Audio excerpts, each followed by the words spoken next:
Welcome everyone as we record for the Shabbos table for this week, Parshas Mattos Massai. This is dedicated by the Reuben family for their tefillah to Hashem, to be zeicher to Ben Zacher, and also for their gesund parnasa and nachas.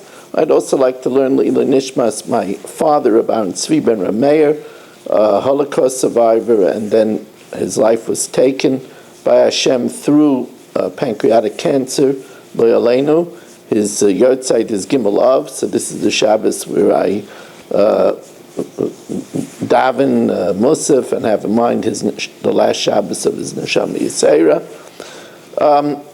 So Reb Pinchas Zalman Horowitz, brought down in the Sefer HaZikaron, says and observes that in the 42 Massais in Parshas Massai, there is not one place with a Zion. Pretty remarkable. 42 places, not one place with a Zion. And he comments that this is because that Klal Yisrael never traveled on Shabbos. In the 40 years in the Midbar, they never traveled. They honored the Shabbos, and therefore they never traveled on the seventh day, and that's why there's no Zion.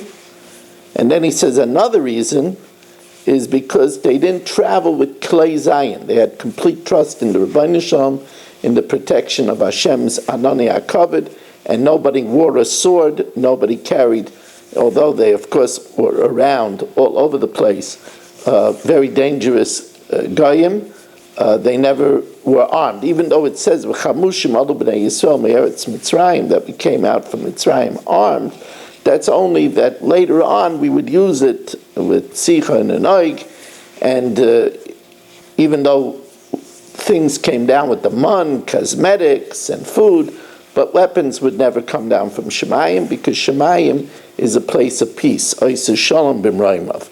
But we didn't carry Klei Zion. And indeed the Pardes Yosef makes the observation that in the bracha that Yaakov gave to Yehuda, there's all the letters of the alphabets except for a Zion, because as the Malchei Yehuda, lo yasser shevet mi Yehuda, the scepter shall never leave Yehuda, the Malchei Yehuda did not rely on Zion, on an armory, like it says, Ela v'rechev, Ela v'asusim, v'anachnu b'shem Hashem Elokeinu na'azkir.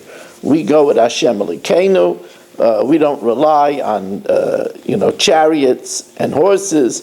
We rely on Hashem. And indeed, what was the emblem of David HaMelech? The emblem of David HaMelech wasn't a sword, it wasn't a spear, it wasn't a slingshot that he used to kill Goliath.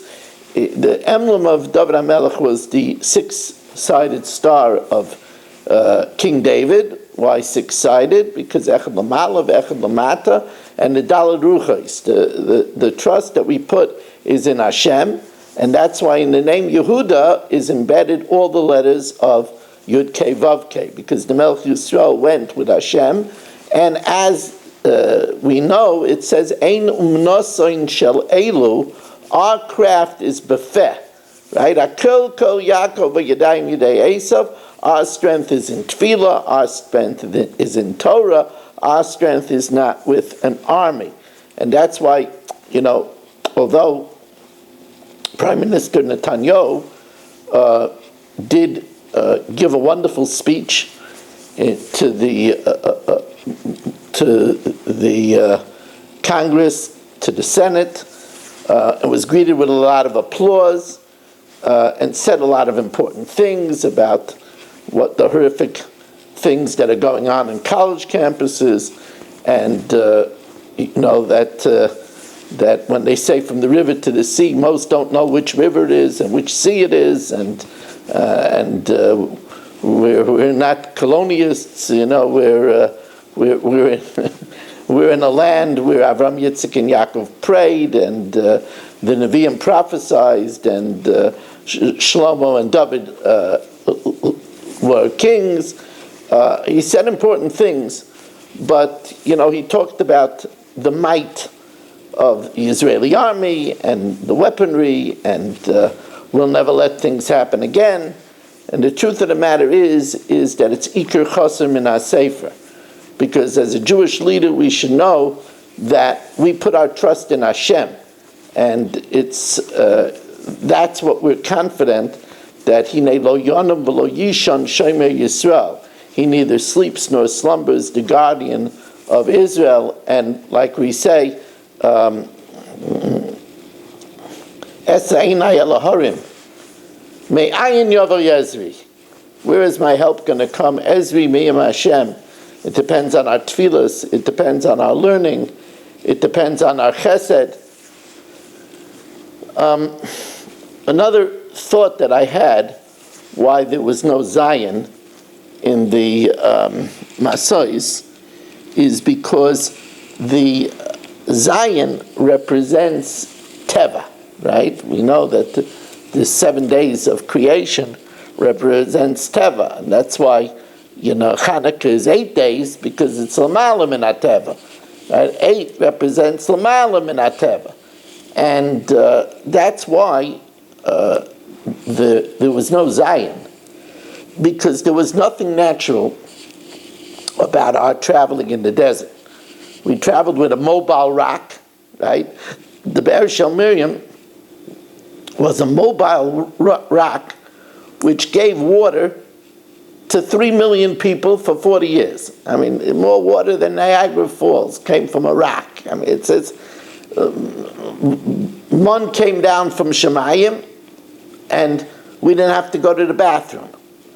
We were in a place where we would have been dehydrated in the day, and the Chinuch says we would have died from frostbite in the night, but we had an Amud Ha'esh and an Anani HaKov. Everything was not natural. And therefore, there was no Zion, because there was nothing natural in the 40 years that we were in the Midbar.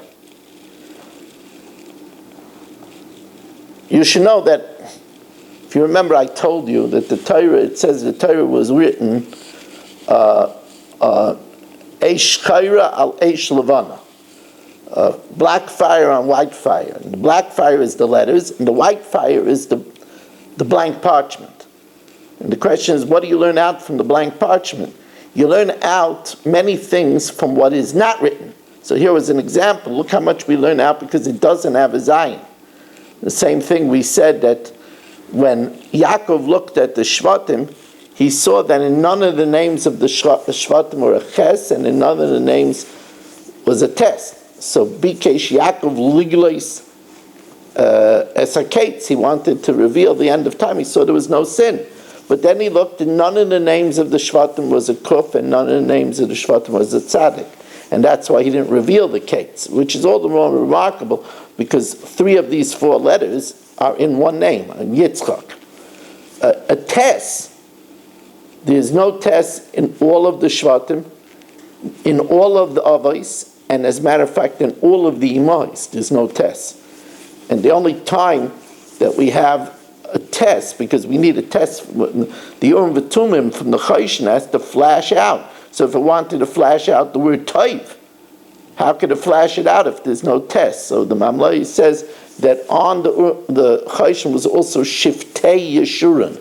So therefore that's the test in the word Shiftei. The only Shevet that had an ayin was Shimon, because Shimon had the Aveira of Zimri, that he was Canaan pagan by, because he slept with the Midianite princess. That's why Shimon is Sham Ovain, in order to hint to that. So we learn out a lot of things, not just what it says, but also what it doesn't say. Be'ersheba, and the one who killed B'Shaygeg has to stay in the Arei Miklat, in the city of refuge, ad Mois, until the Kohen Gadol, ad Mois HaKohen HaGadol, until the Kohen Gadol died. So why should it be that the Kohen Gadol should be fated, that people should be waiting for him to die so that they could return to their homes? So the Gemara explains in Masechtas Makos, because the Kohen Gadol should have prayed that this shouldn't happen on his watch, that there shouldn't have been a Misa B'Shoigeg on his watch. And not only that, but the Gemara Makos on Daf Yud Aleph goes one step further. that if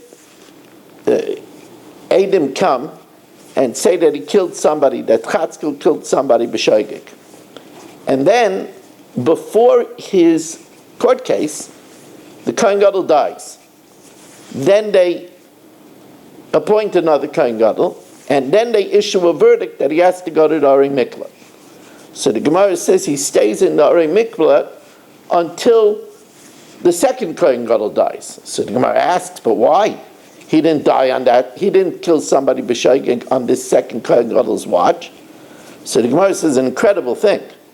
The Gemara says that he should have been mispalel, that he shouldn't be condemned to galus. And since he wasn't mispalel that he shouldn't be condemned to galus, so that's why he was derelict, that it happened on his watch that somebody was condemned to go to galus, so therefore he has to stay until the Kohen Gadol dies.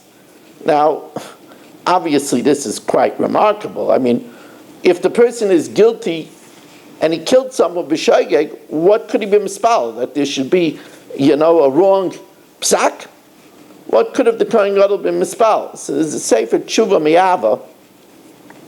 The Sefer Tshuva Me'ava says he should have been mispal that all 23 judges should say that he was guilty of killing someone b'shoigeg. And the halacha is if all 23 say he's guilty, he goes free. That's a halacha in a murder trial. That if all the judges say that he's guilty, then he is declared innocent. And the same thing is true with galus. If all 23, we need Beis Din of Chaf Gimel for a matter of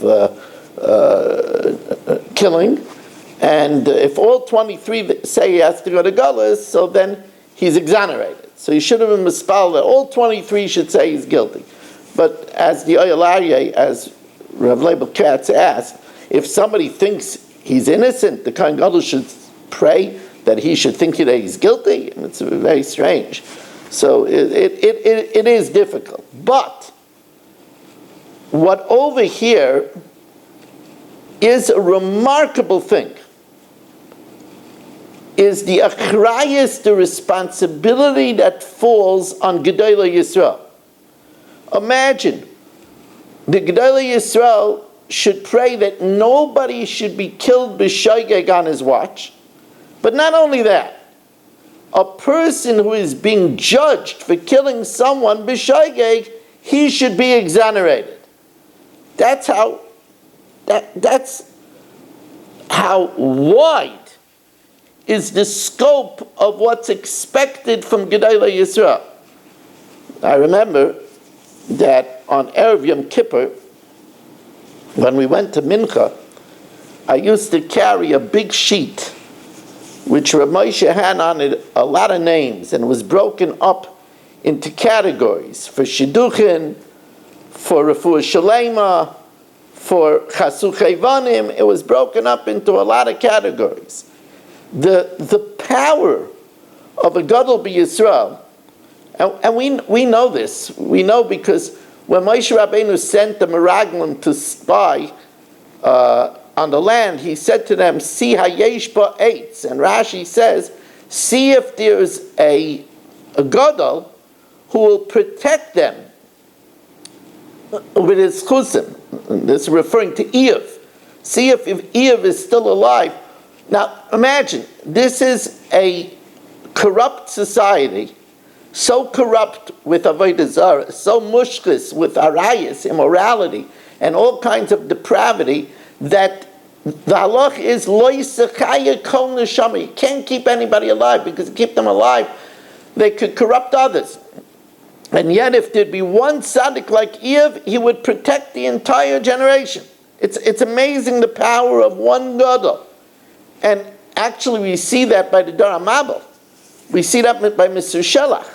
Not only did the flood not happen until Mr. Shelach died, but Rashi teaches us that the flood was postponed yet 7 days in order for the honor for the 7 days of mourning of Mr. Shelach.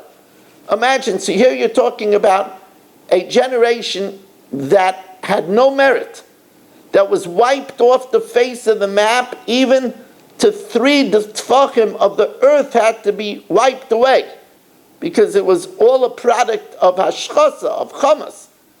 And yet it was saved because of one man. The power of a tzaddik cannot be underestimated. You think about it. Reb Miller said that in Sdoim v'Amora, in the 5 cities, there were 3 million people. Now, Avraham Avinu said, maybe we'll find 10 tzaddikim. Now, even if you learn, so 10 tzaddikim would save one of the cities. So if 5 cities is 3 million, so one city is 600,000 people. 10 people, 10 good people would save 600,000 people. That's the power. And by the way, that's why we daven so, it's bigger cries. That's why when we daven for tzaddikim. We have a special bracha, ala tzaddikim v'ala chasidim. We have to be mispal for tzaddikim, because our tzaddikim are a big protection for the dar. Even the misa of a tzaddik, there's a lot of discussion in this week's parsha. There's a lot of discussion about why the Torah gives us the day and the month of the misa of Aaron, which it doesn't do. It says Aaron passed away on Rosh Chodesh Av. Why? So there's Nayim L'Torah. Reb Zalman Tzaratzkin says that Aaron's death accomplished such a powerful thing. On Tisha B'Av, the Dar HaMabel, they dug graves, and they lied down in their graves, and 15,000 people didn't wake up. They passed away in their graves.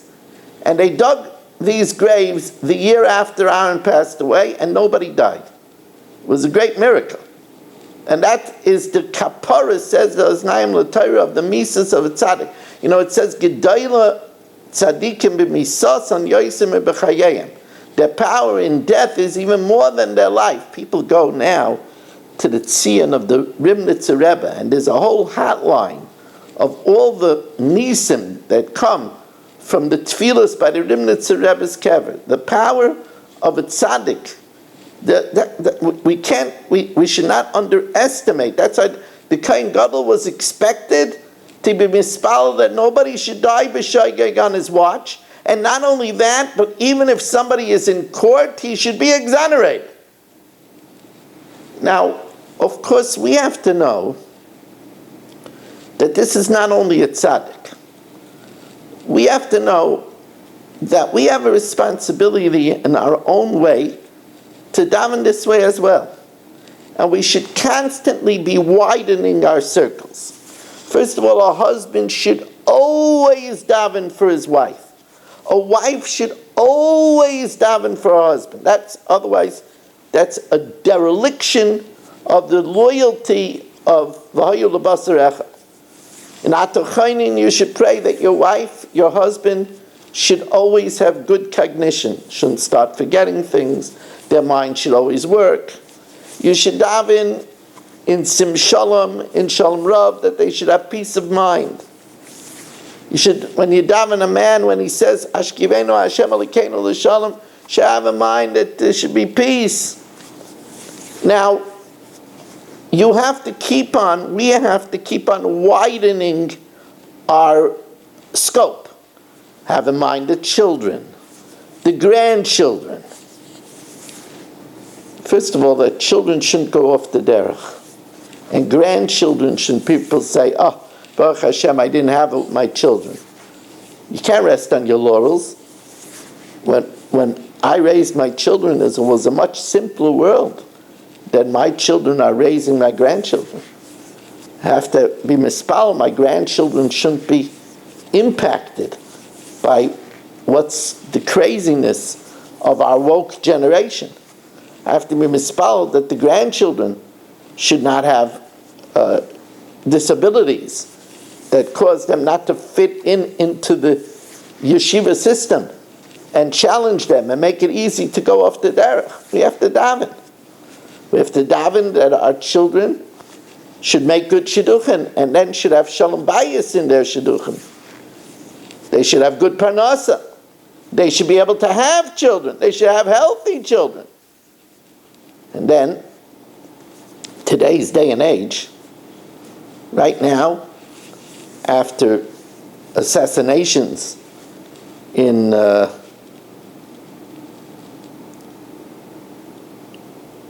our enemies, Yamach Shemam v'Zichram, the wrath, the vengeance, the hatred to strike back at Eretz Yisrael and Klal Yisrael is massive. So how we have to daven, right? We have to daven a Yukum Purkun, right? V'yishteizvan, v'yisporkun, min koloko, min kolman and bishin. We need to say Sim Shalom and Shalom Rav with a lot of kavanah. I want to tell you something else, also very important. Listen carefully. Sometimes you're waiting for the Rav to start the Chazar Sashatz, and you might fret. Why does the Rav have to daven along the Shemona Esrei? What is it, Gaiva?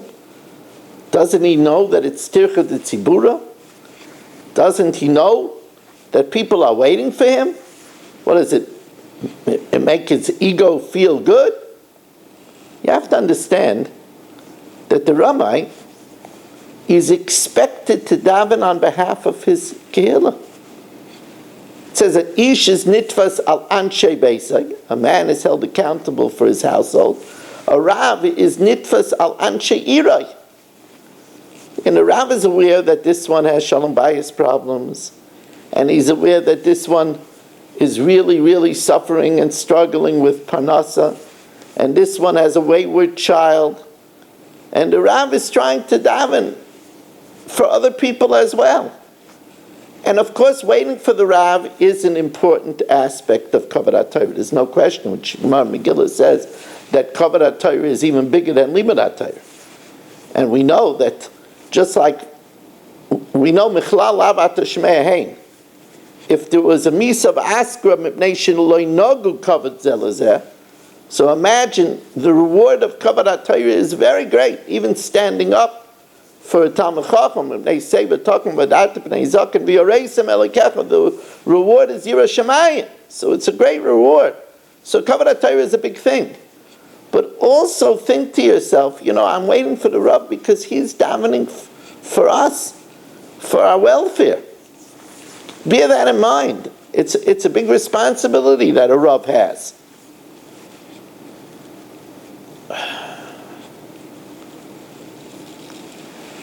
It's interesting,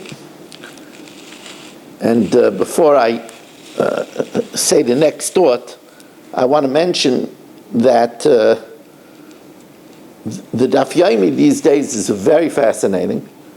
We'd love to have you join us. Right now, you could join us on a regular night. Tonight, Thursday night, is 8:45. Matzah Shabbos will be, it's still late, Matzah Shabbos, it's 10:35 when we learn Tu B'lat. And next week, it's going to be 8:40. Now the way to come on is to go to zoomdaf.com. Zoomdaf is one word, zoomdaf.com, and then put in passcode 914408. 914408. If you want to support these shiurim, you could sponsor the Chumash shir, 718-916-3100, rmmwsi at AOL.com. Again, thank the Rubin family. I want to mention that the Rambam Paskins in Perek Zayin Mehilchos Reitzeach, an interesting psak, that if, let's say, Chatzkel killed someone b'shogeg, and he was banished to Orei Miklat, and he knows a testimony to save someone from execution. He knows testimony that happened before he was banished, and he knows testimony that this person didn't kill the man that he's accused of. So Rambam paskins, he doesn't go out of the Ori Miklat, because if he does go out, the Goyal Adam would be able to kill him. The relatives of the dead man would be able to kill him. So Rav Yaakov Kamenetsky says, but he should go out because it's pikuach nefesh, to save a life. So Rav Leibel Katz in the Oyel Aryeh says, yes, but he's not mechuyev for pikuach nefesh to risk his life. He's not going to get any protection from the Goyal Adam. He's not going to get any safe passage. So since he's not going to get any safe passage, he doesn't have to go out to save this person's life, in the meantime risking his life. My kasha on this is, and I don't have an answer, but my kasha is that since it says Vitzilu Esa Eda, the congregation has to try to save the life of the accused man, they should take the Bezdin of 23, they should take that Bezdin of 23 and go to the Ori Miklat and get his testimony. I mean, he can't go out, like Reb Leibel Katz says, but they could go, the Bezdin of 23 could go to him and hear his testimony, and they should be required to do that because of Itzilu Esa Eda. I always had this question. I don't have an answer to you. V'tzarech Iyon Gadol. We want to thank you very much for joining us and wish you a wonderful Shabbos.